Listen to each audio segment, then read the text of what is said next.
Hallo, mein Name ist Jorge und herzlich willkommen zu einem neuen Video auf meinem Kanal I Love Kuba. Mit dem Monat März steht auch das nächste Video zur aktuellen Lage in Kuba an. Wir betrachten den Wechselkurs, die aktuellen Einreisebestimmungen und Themen und Ereignisse, die zuletzt und auch aktuell passiert sind. Bevor wir jedoch starten, checkt nochmal, ob ihr meinen Kanal bereits abonniert habt. Wenn nicht, dann nehmt euch kurz die Zeit dafür. Okay, nun lasst uns aber loslegen.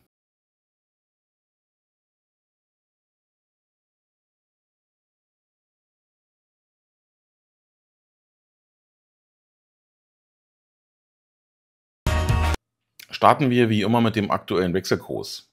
Der offizielle Wechselkurs auf dem internationalen Markt liegt bei 1:24. So werdet ihr es auch auf jeder Umrechnungswebsite finden.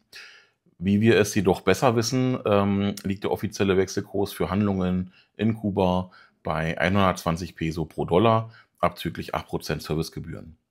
Der informelle Wechselkurs ist in den letzten Wochen wiederum explodiert. Zum Zeitpunkt der Aufnahme dieses Videos liegt der Kurs inzwischen bei 310 Peso pro Dollar bzw. 318 Peso pro Euro.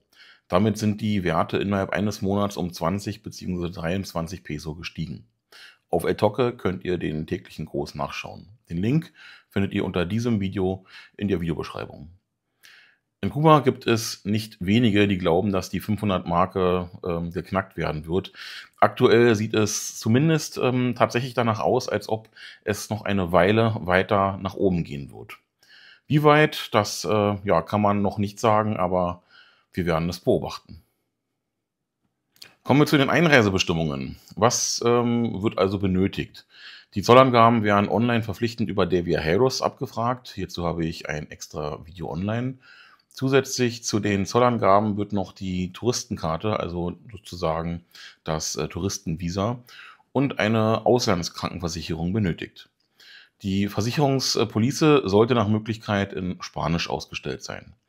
Habt ihr diese Dinge, also das Online-Formular der Viajeros, die Touristenkarte und die Auslandskrankenversicherung, dann könnt ihr nach Kuba reisen.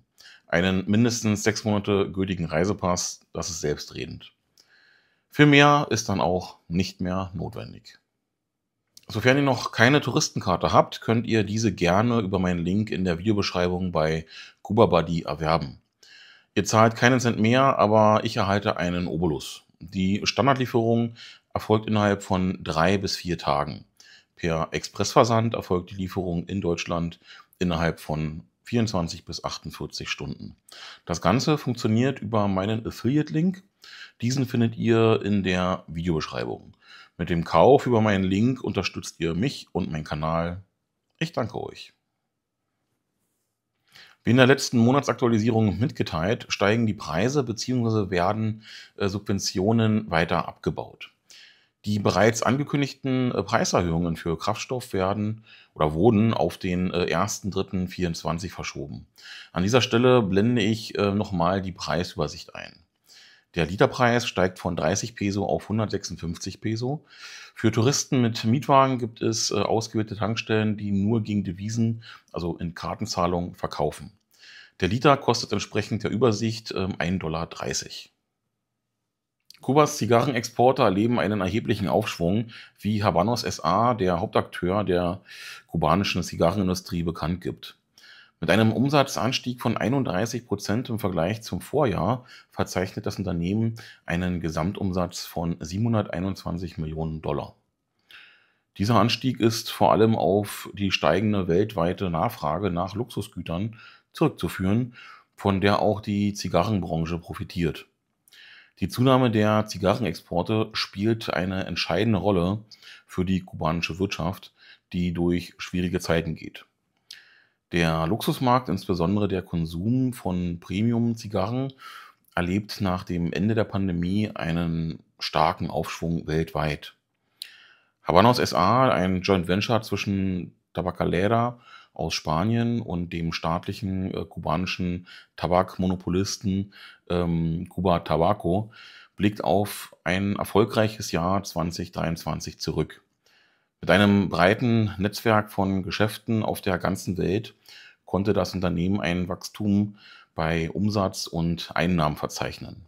China bleibt der größte Markt für kubanische Zigarren, gefolgt von Spanien, der Schweiz, Deutschland und Großbritannien. Europa stellt insgesamt den größten Absatzmarkt dar. Der nordamerikanische Markt bleibt jedoch aufgrund des US-Embargos von 1962 weiterhin blockiert. Mal was ganz anderes.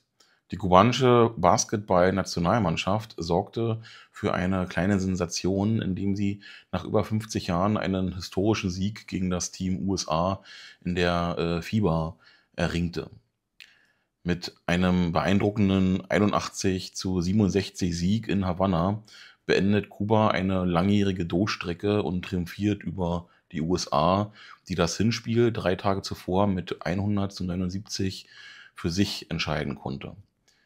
Die Visaverweigerung für 4 Spieler, darunter Spielmacher Bambino, stellte eine Herausforderung dar und das kubanische Team bestritt das Hinspiel mit nur 7 Spielern.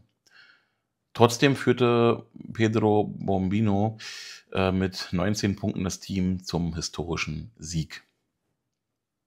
Ende letzten Jahres gab es einen Wechsel des diplomatischen Personals im kubanischen Konsulat in Deutschland. Im Detail heißt es, dass die Vizebotschafterin und der Konsul wieder in Kuba sind.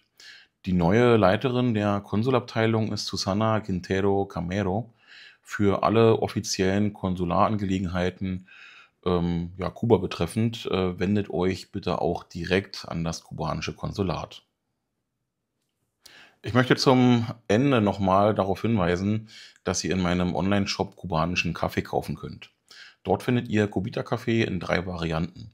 1 Kilo in Bohnen, 420 Gramm gemahlen in heller Röstung und 420 Gramm gemahlen in dunkler Röstung. Vielleicht möchte der eine oder andere etwas mehr zum Kaffee erfahren.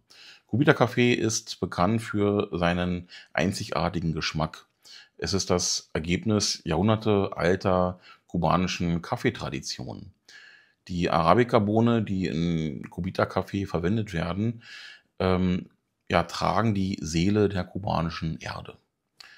Der fruchtbare Boden und das einzigartige Klima verleihen diesem Kaffee einen Geschmack, den man sonst nirgends findet. Cubita-Kaffee wird nach traditionellen Methoden geerntet, getrocknet und geröstet. Jeder Schritt wird mit Hingabe und Respekt vor der langen Geschichte des kubanischen Kaffees durchgeführt.